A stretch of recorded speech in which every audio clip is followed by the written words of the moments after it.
मित्रांनो, तुम्हाला आणि मला दोन शक्ती मिळालेल्या आहेत.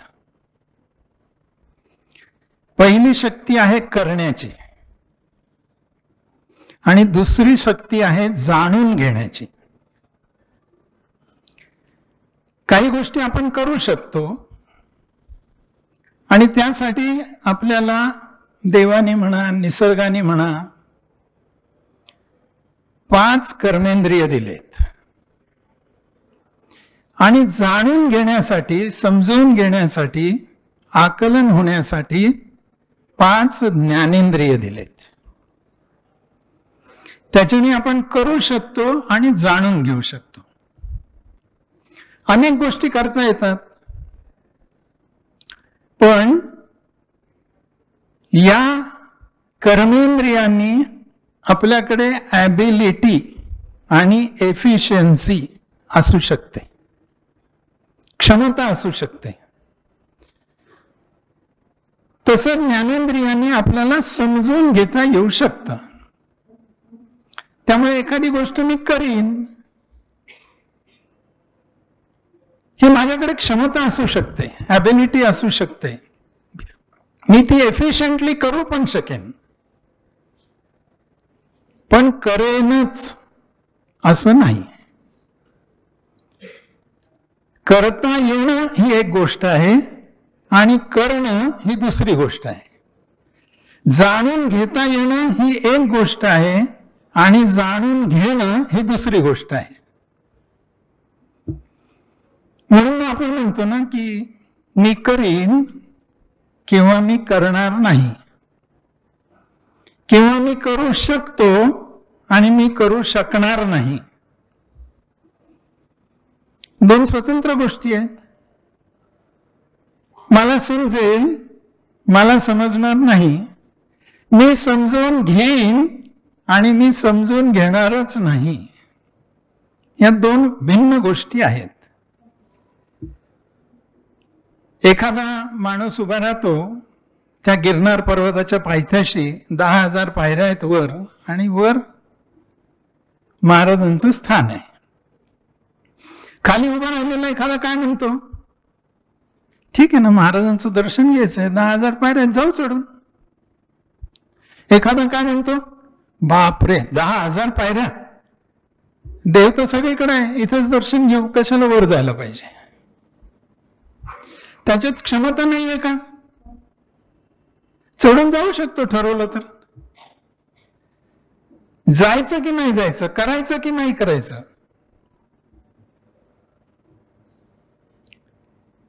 ॲबिलिटी आहे, एफिशियन्सी आहे, पण करणं शक्ती आहे, क्षमता आहे, पण करणं. करा विचार. बाजीप्रभू देशपांडे, महाराजांना वाचवायचंय, क्षमता भरपूर, पण त्या खिंडीत मी उभा राहीन आणि तोफेचा आवाज येईपर्यंत या खिंडीत बाजूला होणार नाही, हे ठरवलं आणि तसं केलं. किती उदाहरणं सांगता येतील. महाबली हनुमान असं म्हणतात की जन्मल्याबरोबर सूर्याला गिळायला गेला आणि इकडे समुद्राच्या अलीकडे उभा राहिला आणि म्हणाला, प्रभू हा सगळा समुद्र उल्लंघून मी पलीकडे जाऊ कसा. क्षमता होती की नाही? क्षमता आहे, पण करण्याची शक्यता आणि करणं ह्याच्यात फरक आहे. तसंच आपल्या सगळ्या जाणण्याच्या क्षमतेबद्दल पण आहे का बघा. कानाने ऐकू येतं, डोळ्यांनी दिसतं, जिभेने चव कळते वगैरे, 5 ज्ञानेंद्रिय आहेत. पण मी जर मोबाईलवर बोलत असलो तर मला समोरनं कोण गेला हे दिसतं का? माझ्या शेजारी कोण येऊन बसला हे कळतं का? माझ्या घरी एखादी वाईट घटना घडली आणि मला तुम्ही समोर बासुंदीचा ग्लास आणून ठेवलाय, मला तो पुन्हा भाग आहे अशी परिस्थिती आहे. समजा मी गटागटाती पहिली तर मला बासुंदीची चव कळली का? क्षमता आहे, जिभेमध्ये चव कळण्याची क्षमता आहे, पण मला चव कळली असं मी म्हणू शकत नाही. म्हणूनच आपण म्हणतो ना, कशात गोडी लागत नाही. का तुमची जीभ खराब झाली का? करण्याची क्षमता, जाणण्याची क्षमता आपल्याकडे आहे, पण आमच्याकडे ही क्षमता आहे हे मानण्याची सुद्धा एक शक्ती आपल्याला देवाने दिलेली आहे. की हो, माझ्याकडे ही शक्ती आहे, मी जाणू शकतो, मी करू शकतो, हे मानण्याची शक्ती पण मला दिलेली आहे. आणि आणखीन एक गोष्ट दिली आहे, ही मानण्याची शक्ती आहे कुठे? ही न दिसणाऱ्या इंद्रियात आहे. मी आता जो सांगितलं ना, करण्याची शक्ती आहे, त्याला ही 2 इंद्रिय आहेत, हात आहेत, पाय आहेत, वाणी आहे वगैरे. जाणण्याची शक्ती दिली आहे, त्याला इंद्रिय दिलेली आहेत, कान असेल, नाक असेल, डोळा असेल वगैरे. पण ही शक्ती आहे, ही मानण्याचं इंद्रिय कोणतं? मनःषष्ठानि इंद्रियाणि प्रकृती स्थानी कर्षती. ती मानण्याची शक्ती म्हणजे मन आहे. हे मन सांगतं की तू सहज चढून जाशील रे, 10,000 पायऱ्या असू तर काय बिघडलं. हे मन सांगतं की अरे तू उभा राहा त्या खिंडीत, काही होणार नाही, काही काळजी करू नको.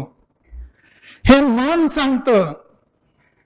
आमच्या शास्त्रज्ञांना ज्या वेळेला आम्हाला सुपर कॉम्प्युटर मिळाला नाही आमच्या पंतप्रधानांना, आणि म्हणून भारतात परत आल्यानंतर त्यांनी देशातल्या शास्त्रज्ञांची एक सभा बोलवली आणि त्यांच्या पुढे हा प्रस्ताव ठेवला की आपल्याला आपल्या देशामध्ये असा महासंगणक सुपर कॉम्प्युटर तयार करायचा आहे. सगळ्या देशातले शास्त्रज्ञ आहेत, नावाजलेले आहेत, पंतप्रधानांनी बोलवावं एवढ्या क्षमतेचे आहेत. आवाहन केलं, एक जण उभा राहिला. बाकीच्यांच्यात क्षमता नव्हती का? क्षमता होती, पण त्यांच्या मनाने घेतलं की हो, माझ्याकडे एक क्षमता आहे आणि मी हे करू शकेन. हे 6वं इंद्रिय आहे, जे दिसत नाहीये, पण त्या दोन्ही शक्तींना कार्यप्रवृत्त करणारं हे 6वं मन आहे. म्हणजे कर्म करणारी इंद्रिया हवीच आहेत, जाणून घेण्याची इंद्रिया हवीच आहेत, पण माझ्याकडे ही शारीरिक आणि ही बौद्धिक क्षमता आहे हे मानण्याची पहिली एक गरज आहे. त्याचं दर्शन आपल्याला मन करतं आणि मग हे मनच आपल्याला कार्यप्रवृत्त करतं. अनेक शास्त्रज्ञांना वाटलं की आमच्या इथलं परंपरागत ज्ञान सगळं पेटंट्स बरोबर चाललंय. कोणी हळदीचं पेटंट घेतलं, कोणी कडुलिंबाचं पेटंट घेतलं, सगळं ज्ञान जाणार आता. आणि पेटंट म्हणजे दुसऱ्या कोणी वापरायचं नाही त्याच्या परवानगीशिवाय, पैसे भरल्याशिवाय, रॉयल्टी दिल्याशिवाय. हे रोखलं पाहिजे असं अनेकांना वाटलं. पण त्यातल्या एकाच शास्त्रज्ञाच्या मनाने हे घेतलं की मी हे थांबवीन. त्याचं नाव रघुनाथ माशेलकर. आणि त्यांनी हे सगळं थांबवलं. थोडक्यात काय? शक्ती आहे, करण्याची शक्ती आहे, जाणण्याची शक्ती आहे. पण या शक्तीचा वापर केव्हा होतो? या शक्तीचा वापर होतो त्या मनाने ठरवल्यावर वापर होतो, अन्यथा वापरच होत नाही. वापर झाला तरी तो पुरेसा होत नाही, चांगला होत नाही, रिझल्ट ओरिएंटेड होईल याची खात्री नसते. हे मन आहे. पण हे कसं आहे? चंचलम हि मन कृष्ण प्रमाथि बलवत दृढम तस्याहं निग्रहं वंदे वायुरिव सुदुष्करम. अर्जुन सांगतोय कृष्णाला युद्धभूमीवर, काय सांगतोय? चंचलम, मन कसं आहे? चंचलन ही मना कृष्ण. हे कृष्ण, मन चंचल आहे. मला वाटतं याच्यावर फार काही बोलायची गरजच नाही. आपला रोजचा म्हणण्यापेक्षा प्रत्येक क्षणाचा अनुभव आहे. मन किती चंचल आहे. चंचलन ही मना कृष्ण प्रमाथी बलवत दृढम. हे बलवान आहे, प्रमाथी आहे आणि चंचल आहे असं मन आहे. मनाचं वर्णन केलंय. तस्याहम निग्रहम, त्याचा निग्रह करायला मला पाहिजे, मी इच्छा करतोय. पण काय? वायुरिव सुदुष्करम, वायूप्रमाणे ते दुष्कर आहे. मन नियंत्रणात ठेवणं अतिशय अवघड आहे. हे अर्जुन सांगतोय कृष्णाला. कृष्ण तर फार हुशारच होता, त्याला काय कोणी सर्टिफिकेट द्यायची गरजच नाही आहे. त्याच्यावर उत्तर देतो कृष्ण, असंशयम महाबाहो. हे महाबाहो, संशय घेऊच नको, असंशय. हे मन प्रमाथी आहे, बलवत दृढम आहे. तू म्हणतोस ते अगदी खरं आहे. अभ्यासेन तू कौंतेय वैराग्येन च गृह्यती. हे चंचल आहे, पण त्याला तर कुठेतरी नियंत्रणात आणलंच पाहिजे ना. कसं आणता येईल ते कृष्णाने त्याला सांगितलं. कारण आपल्या सगळ्यांना माहिती आहे की जी दोन आधीची शक्ती किंवा क्षमता मी सुरुवातीला म्हटलं, करण्याची आणि जाणण्याची, या क्षमतांचा विकास करायला आपल्याकडे काहीतरी पद्धत आहे, काहीतरी व्यवस्था आहे ना. शरीर आहे व्यवस्था. व्यायामशाळा असेल, जिम असेल, खेळ असतील. तुम्ही तुमच्या शरीराची क्षमता टिकवून ठेवू शकता, वाढवू शकता. व्यवस्था आहे. जाणण्याची क्षमता, बौद्धिक क्षमता वाढवण्याची व्यवस्था आहे की नाही? आहे ना. शिक्षण आहे, संस्कार आहे, कौशल्य आहे, अनुभव आहे. या सगळ्यांनी ते वाढेल. म्हणजे शारीरिक क्षमता वाढवायची सोय आहे, बौद्धिक क्षमता वाढवण्याची सोय आहे. पण हे कार्यप्रवण करणारं जे मन आहे त्याला विकास करण्याची काय व्यवस्था आहे? त्याला विकासाची व्यवस्था आत्ता तरी आपल्याकडे काही दिसत नाही. पूर्वी निदान घर, एकत्र कुटुंब, संस्कार, ज्येष्ठ मंडळी, समाजातले धुरीण, संत, काहीतरी मनाला. आता हे सगळं दुर्मिळ होत चाललं. म्हणून मग काय करायला पाहिजे? आपल्याला जर आपलं मन चांगलं स्थिर ठेवायचं असलं तर आपल्यालाच व्यवस्था करावी लागेल. आपल्यालाच त्यासाठी काहीतरी उपाययोजना शोधावी लागेल आणि शोधल्यावर अंमलबजावणी करावी लागेल.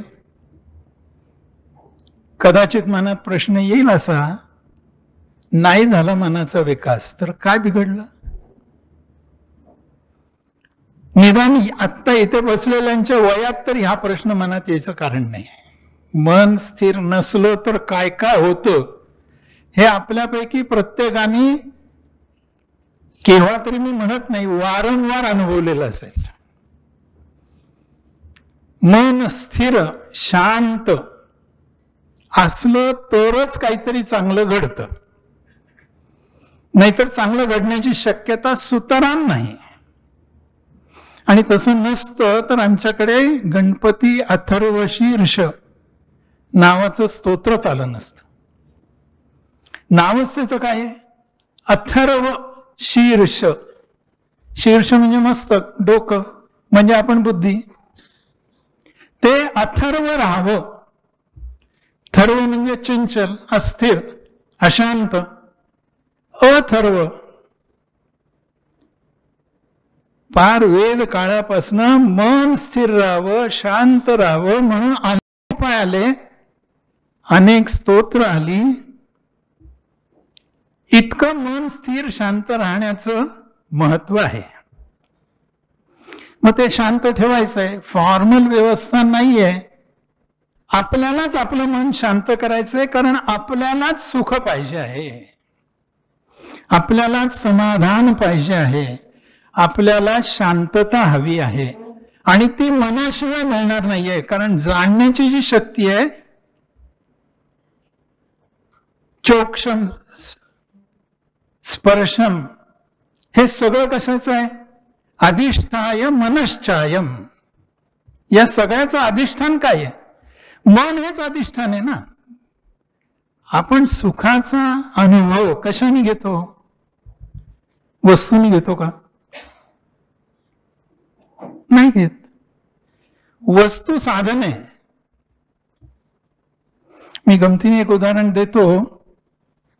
खूप श्रीमंत आहे, भरपूर पैसा कमवलाय, आत्ता आहे यापेक्षा जास्ती चांगल्या हॉलमध्ये बसला आहे, आत्ता आहे यापेक्षा जास्ती चांगला एसी मध्ये बसला आहे, आणि बाहेरनं त्याचा माणूस धावत येतोय आणि सांगतोय, सर इन्कम टॅक्सची रेड आली आहे. एसीत बसलेला असताना घाम फुटेल का? एसी हे साधन आहे, त्याच्याने मला गार वाटणं हे मन आहे. म्हणून आम्ही सगळ्याचा जो अनुभव घेतो, हा अनुभव मनाने घेतो, शांतता मनाने मिळवतो, समाधान मनाने मिळतं, साधनाने मिळत नाही. साधन गरजेचं आहे, याच्याबद्दल वाद नाही, बिलकुल वाद नाही.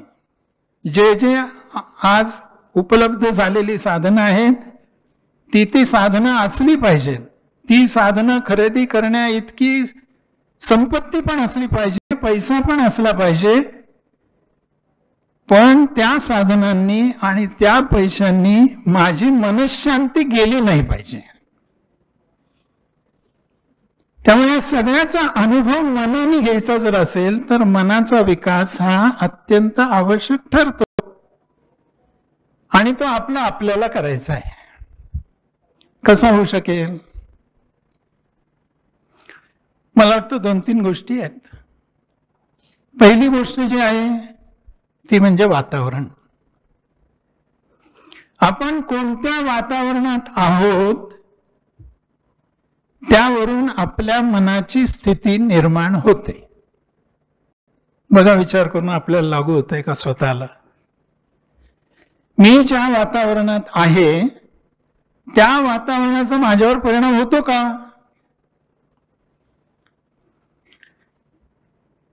जा केव्हा तरी एकदा समुद्राच्या किनाऱ्यावर, जिथे स्वामी विवेकानंदांचं ते शिल्प उभं आहे, मंदिर उभं आहे. विवेकानंद त्या समुद्राकडे तोंड करून सुंदर हार घातलेला आहे,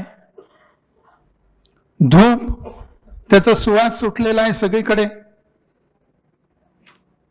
फुलांचा वास आहे, मंद धून चालू आहे. तुम्ही शांत डोळे मिटून बसलेले आहात. शरीर शांत आहे, मनही शांत आहे.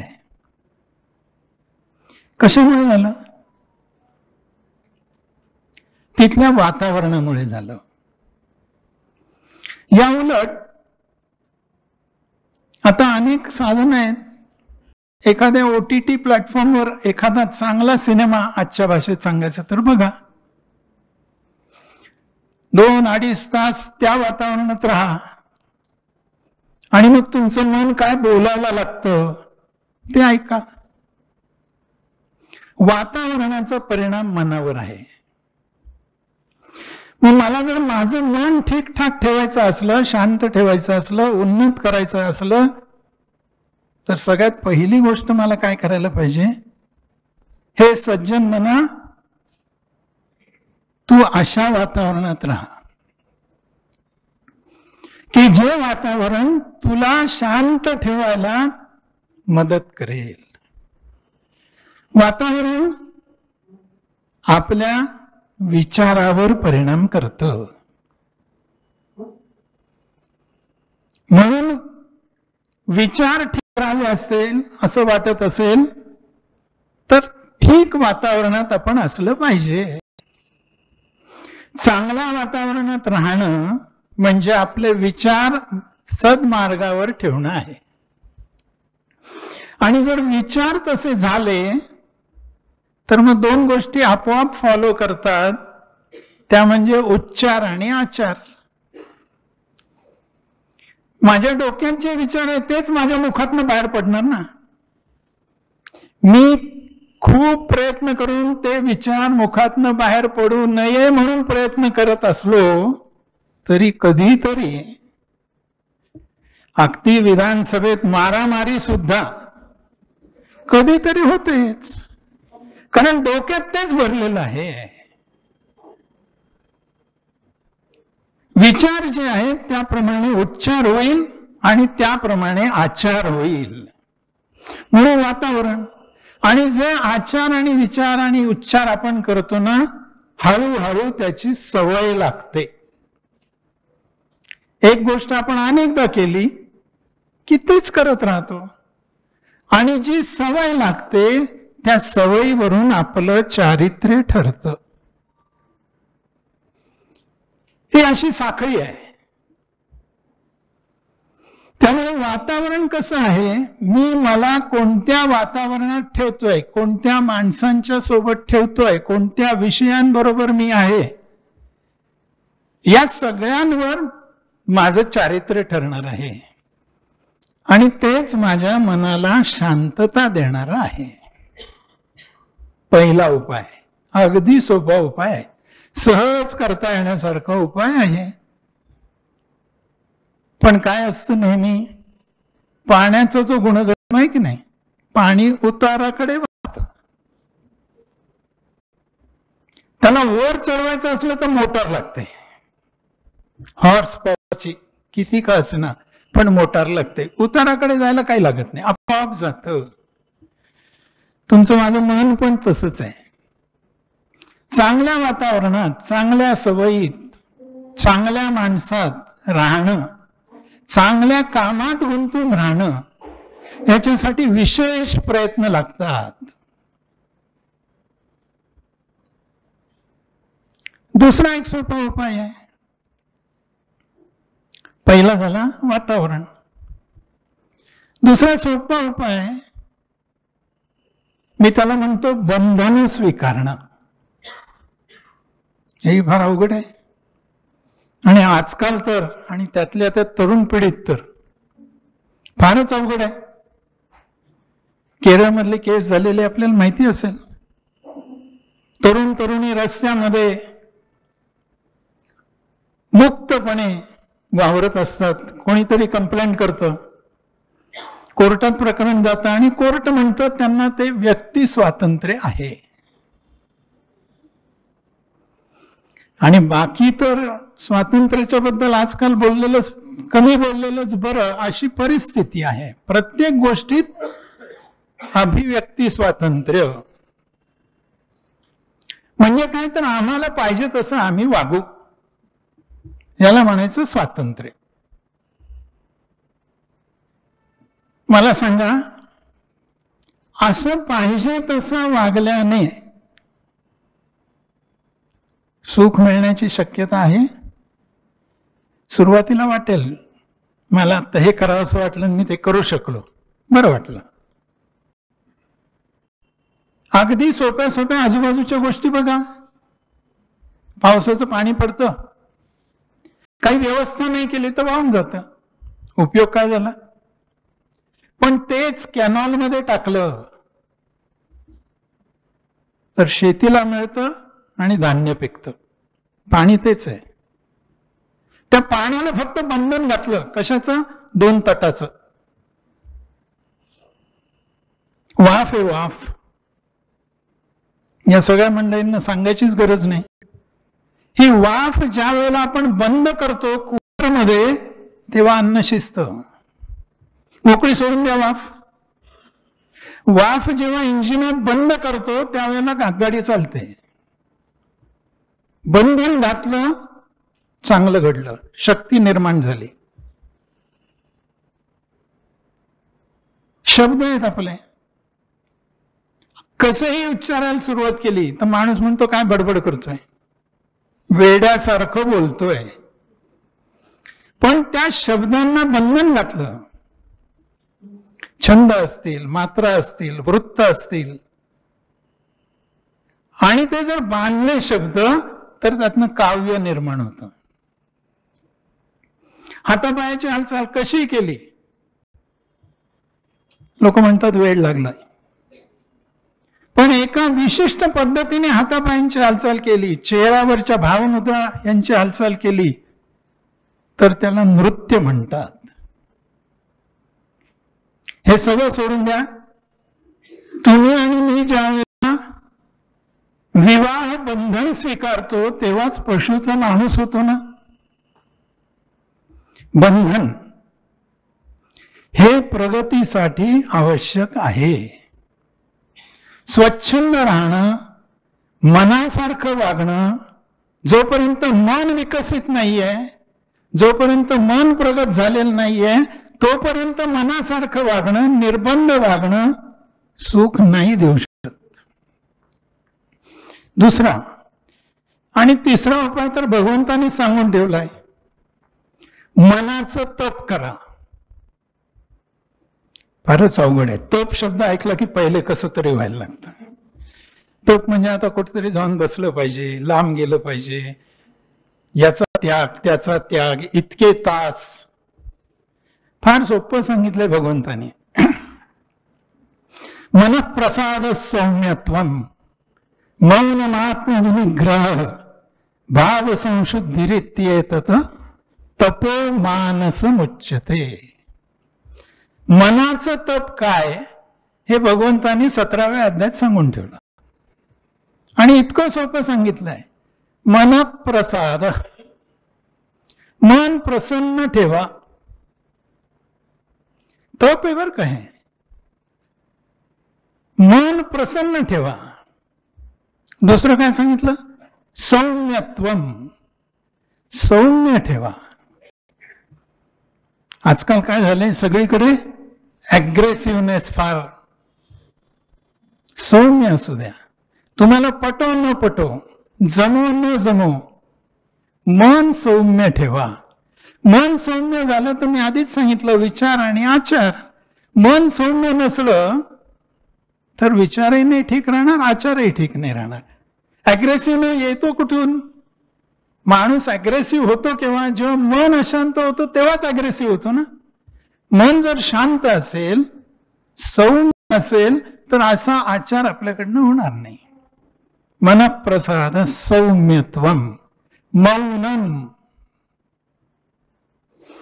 मौन म्हणजे मुख घेऊन बसणं नव्हे, मौन म्हणजे अजिबात बोलणं नव्हे.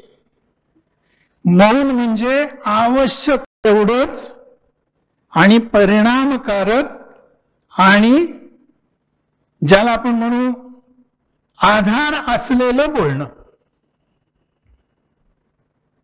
मौन. बडबडत राहिले, काहीही बोलत राहिले, नको असताना नको तिथे बोलत राहणे, हे मनाचं तप नाही. म्हणून तप अवघड आहे. मौनम, आत्मविनिग्रह, स्वतःवर नियंत्रण, हे मनाचं तप आहे. भाव संशुद्धी, तुमच्या मनात जे भाव उत्पन्न होतात त्याची शुद्धी, आणि त्या शुद्धीला सुद्धा आणखीन एक प्रिफिक्स जोडलंय, संशुद्धी. असं मन करण्याचा प्रयत्न करणं हे मनाचं तप आहे. काय करायचं हे समजलं की कसं करायचं हे जमतं, पुन्हा मनाने ठरवलं तर. म्हणून भगवंतांनी सांगून ठेवलंय की मन शांत स्थिर करायचं असलं तर हे कर. मन प्रसाद सौम्यत्वम मौनमात्मविनिग्रह भाव संशुद्धिरित्येतत् तपो मानसमुच्यते. इथे पाटील काकू बसले आहेत. त्या आपल्या आश्रमामध्ये स्वामीजींकडे एक दिवस एक अमेरिकेतनं महिला आल्या होत्या. माझा योग चांगला असा की मी त्या दिवशी तिथे होतो आणि स्वामीजींना त्या सांगत होत्या. त्या अमेरिकेतल्या एका मोठ्या हॉस्पिटलमधल्या संशोधक डॉक्टर होत्या आणि त्या सांगत होत्या की त्यांचं काम तिथे काय आहे. संशोधनाचं काम आहे, कर्करोगावर संशोधन. त्या म्हणाल्या की आमच्या संशोधनात असं लक्षात आलंय की लहानपणी जन्मतः सुद्धा तुम्हाला कॅन्सरची शक्यता आहे की नाही हे कळू शकतं. तशा पेशी तुमच्या शरीरात आहेत हे तुम्हाला आधी कळू शकतं, असं संशोधन आहे.